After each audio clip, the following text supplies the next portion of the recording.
First question देखिए हमारा, सरहप्पा का संबंध निम्न में से किससे है? सरहप्पा का संबंध निम्न में से किससे है? रासो काव्य, सिद्ध साहित्य, नाथ साहित्य और जैन काव्य। ठीक है, सरहप्पा का संबंध है सिद्ध साहित्य से। सिद्धों में सबसे पुराने कौन थे? सरहप्पा थे। और सिद्धों में सबसे ऊंचा स्थान लुइपा का माना जाता है, परंतु सिद्धों में सबसे पुराने सरहप्पा हैं।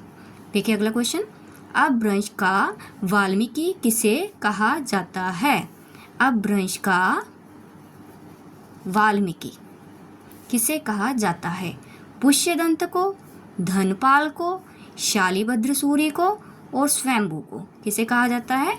स्वयंभू को अपभ्रंश का वाल्मीकि कहा जाता है।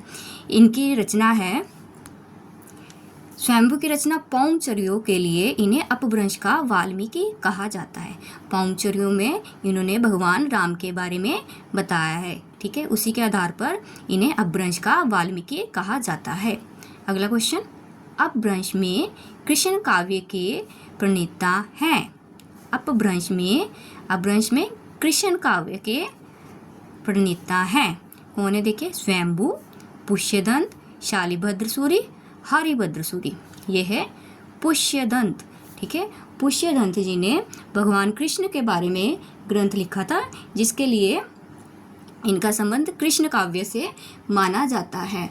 और इनके ग्रंथ का नाम था 63 महापुरुष गुणालंकार, जिसे महापुराण भी कहा जाता है। इसी ग्रंथ के आधार पर इन्हें अपभ्रंश का व्यास कहा जाता है। पुष्यदंत जी को अपभ्रंश का व्यास और स्वयंभू जी को अपभ्रंश का वाल्मीकि कहा जाता है।